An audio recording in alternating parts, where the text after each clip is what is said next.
දරුවෙක් කුස තුළ ඉන්න අම්මා කෙනෙක්ගේ හිතේ මොනතරම් නම් බලාපොරොත්තු තියනවද? හැම අම්මා කෙනෙක්ගේම හේනය තමයි නිරෝගී දරුවෙක්ව නියමිත කාලයේදී බිහි කරන එක. හැබැයි අපි දැකලා තියෙනවා සමහර වෙලාවට සමහර අම්මලට දරුවන්ව හම්බ වෙනවා අර හම්බ වෙන්න තියෙන කාලයට වඩා සති කිහිපයක් කලින්.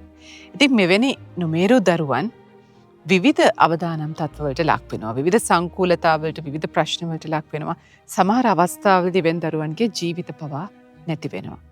ඇයි මෙහෙම වෙන්නේ?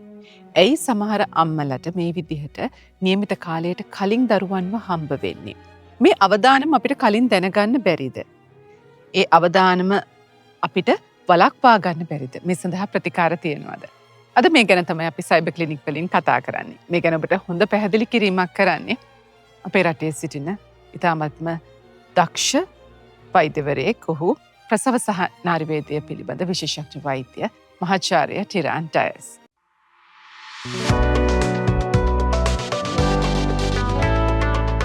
Lessons today.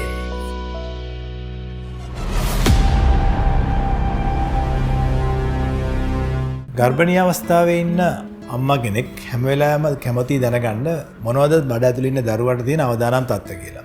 මේ අවදානම් තත්ත්ව ගැන කතා කරනකොට ඉතාමත් වැදගත් වෙන අවදානම් තත්ත්වයක් තමයි දිනට කලින් බබා හම්බ වෙන එක. අපි ඒකට කියනවා ප්‍රීටර්ම් ලේබර් කියලා. අපි සාමාන්‍යයෙන් දන්නවා නිරෝගී වැඩන දරුවෙක් සාමාන්‍යයෙන් සති 40ක් දක්වා ගර්භණී කාලයක් තියෙනවා. හැබැයි සති 34ට කලින් බබෙක් හම්බ වෙනවා නම් ඒ බබාට එන්න පුළුවන් සංකෘතතා ගොඩක් වැඩි.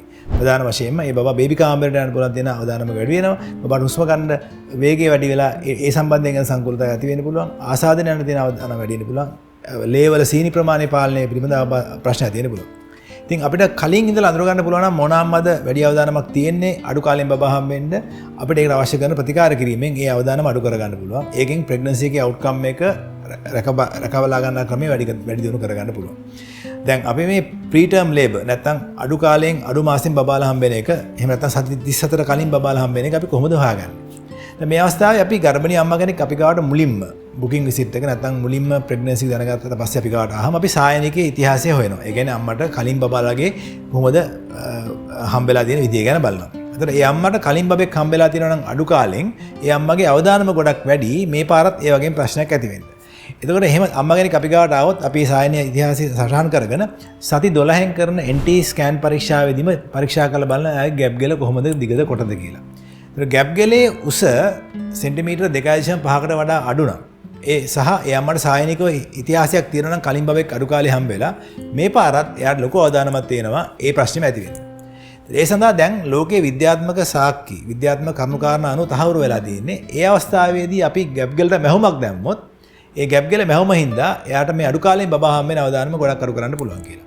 ඉතින් මේ ගැප් ගෙල මැහුම කතා කරනකොට ගැප් ගෙල මැහුම කරන ක්‍රම විදි ක්‍රමයක් තියෙනවා. අපි මැක්ඩොනල්ඩ් කියලා මැහුමක් දානවා. ටිකක් ඒක ගොඩක්ම ගැප් ගෙලේ උසින්ම නෙමෙයි සාමාන්‍ය මැද හරින් වගේ වෙන්න.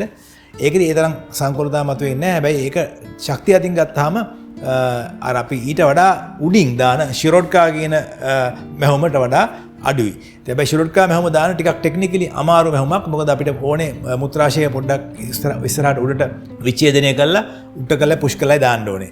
මේ මැහුම දැම්මහම අපිට සති 12දී මේ ප්‍රෙග්නන්සි එක අපි අඩු අවදානම් තත්ත්වයට පත් කරගන්න පුළුවන්. එහෙම නැත්නම් අඩු කාලෙන් හම්බෙන අවදානම අඩු කරගන්න පුළුවන්. දැන් ඒකම අපි දකිනවා අම්මලා කොට්ටාශයක් එනවා ඒගොල්ලන්ගේ රූටීන් ඇනෝමලි ස්කෑන් එක සති 20න් කරනවා. ඒ රූටීන් ඇනෝමලි ස්කෑන් එක එක පාර්ට් එක තමයි ගැප් ගෙලේ උස බලන එක. ඒතර මේ අම්මලාට කලින් අවදානමක් අඩු කාලෙන් බබා හම්බෙලා සමහරට ඒක පළවෙනි වார்த்தාවට බබා හම්බෙච්ච අම්ම කෙනෙක් වෙන්න පුළුවන්. එහෙම නැත්නම් කලින් බබාලා හම්බෙලා තියෙනවා. හැබැයි නිශ්චිත කාලය ගිහිල්ලා නිශ්චිත දින සම්පූර්ණව හම්බෙච්ච අම්ම කෙනෙක් වෙන්න පුළුවන්. ඒගොල්ලන්ට පෙර අවදානම් නැහැ. නමුත් ඇනෝමලි ස්කෑන් එකකින් අපි බලනකොට ගැප් ගෙලේ දිග කොච්චරද කියලා ඒක සෙන්ටිමීටර 2.5කට වඩා අඩුයි. ඒ වගේ අම්ම කෙනෙක් අපි ගාවට ආවොත් සෙන්ටිමීටර 2.5කට අඩු ඒකෙත් ලෝකයේ සමීක්ෂණ නිරීක්ෂණ වාර්තා අනුව තහවුරු කරලා තියෙනවා. අපිට පුළුවන් ක්‍රමවේද කීපයක් තියෙනවා. එකක් තමයි මහමත් දාන්නත් පුළුවන් ඕන නම් ගැප් ගෙලේ උස සෙන්ටිමීටර 2.5කට අඩු නම් එහෙම නැත්නම් අර ප්‍රොජෙස්ටරෝන් කියන හෝමෝනය යෝනි මාර්ගය හරහා ඇතුල් කරන්න පුළුවන්. ඒ ඇතුල් කිරීමේදීත් අපිට පුළුවන් ඒ අවදානම අඩු කරගන්න. ඒකම තව අවස්ථාවක් තියෙනවා අපි දන්නවා ඒක දැන් සමහර අම්මලා එනවා කැක්කුමත් එක්ක එහෙම නැත්නම් අපිට කැක්කුමකුත් නැතුවට වඩා නිකන් ඩිස්චාර්ජ් එකක් නිකන් යෝනි ශ්‍රාවය පොඩ්ඩක් වැඩි එනවා. ඇවිල්ලා බලනකොට මෙයා ගැප් ගෙල සම්පූර්ණයෙන්ම වගේ ඇරිලා. ඒතර ගැප් ගෙල ඇරිලා අම්මා කෙනෙක් ආවොත් දැන් මේක අපි දන්නවා මුකුත් ප්‍රතිකාර ක්‍රමයක් කරේ නැත්නම් ඉතාමත් කෙටි කාලෙකින් මේ සමහරවල් දවසකින් දෙකකින් වගේ මේ ගැප් ගෙල ඇරිලා බබා හම්බෙන්න පුළුවන්. මේ වගේ අවස්ථාවකදී මොකද කරන්නේ? මේක ඇත්තටම ඉමර්ජන්සි එකක්. මේ අවස්ථාවකදී අපි රෙස්කියු සර්ක්ලාජ් කියලා අම්මට නිර්විදනය කරලා අම්මගේ ඔළුව පැත්ත පොර පාත් කරලා ගැප් ගෙලට අපි බේරගන්න රෙස්කියු මෙහෙමත් දානවා. ඒතර රෙස්කියු මෙහෙමත් දැම්මම දැන් ලෝකයේ කරපු පරීක්ෂණ වලින් හොයාගෙන තිනවා අපි මේ වගේ ගැප් ගෙල ඇරිලා තියෙන අම්මා කෙනෙකුට රෙස්කියු විදියට මෙහෙමත් දැම්මොත් ඒක අපිට පුළුවන් සති 5ක් සති 10ක් දක්වා ඉදිරියට අරන් යන්න මේ ප්‍රසවයට නොගින් බේරගන්න පුළුවන්. එහෙම වුණොත් අපිට දරුවගේ අවුට්කම් එක දරුවගේ ප්‍රතිඵලය ගොඩක් හොඳ වෙන්න පුළුවන්. දැන් මේවා තමයි මේ ගැප් ගෙල මැහුම සම්බන්ධයෙන් අපි තියෙන තර්ක. ඒකම අපි දකිනවා බොහෝම කියන්න ඕනේ අපි ගොඩක් මේක විද්‍යාත්මක සාක්ෂි වලින් සාධක වලින් පිට අපි දකිනවා ගොඩක් වෙලාවට සමහර වෙලාවට අම්මලට විශේෂයෙන්ම මේ IVF ප්‍රෙග්නන්සි වෙලා ඉන්න නලදරු වලට ගිය අම්මලට ඒගොල්ලෝ රෙකමෙන්ඩ් කරනවා සමහර වෛද්‍යවරු මේ අවදානම් තත්ත්වයක් නැති වුණත් ගැප් ගෙලේදී ගොඩක් තිබ්බා වුණත් අනිවාර්යයෙන් මෙහෙමත් දාන්න කියලා. එහෙම විද්‍යාත්මක සාධකයක් නැහැ. මේක මම පැහැදිලිව කියන්නේ මොකද මාගාවට යොමු වෙන බෙඩ් එකෙන් ගොඩක් කට්ටිය මේ ලිඩ් වෙලා අහන කසෙන් මේකට මෙතනින් කිව්වා මෙහෙමත් දාගන්න කියලා දාන්න ඕනද නැද්ද කියලා. අපි ඒ වෙලාවෙත් කරන්නේ අර විදිහටම තමයි. අපි බලනවා සායනික ඉතිහාසය අරන් යන කලින් බබෙකුට අඩු කාලෙන් හම්බෙලා තියෙනවද?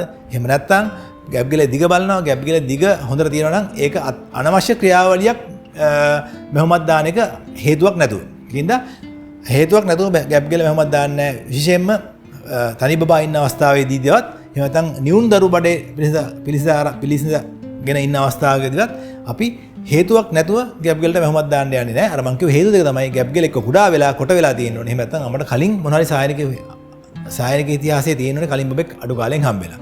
දැන් ඔයාලට තේරෙනවා ඇති මේ ගැප් ගෙල මැහුම සහ අඩු කාලෙන් බබා හම්බෙන එක අතර තියෙන සම්බන්ධය මොකක්ද කියලා.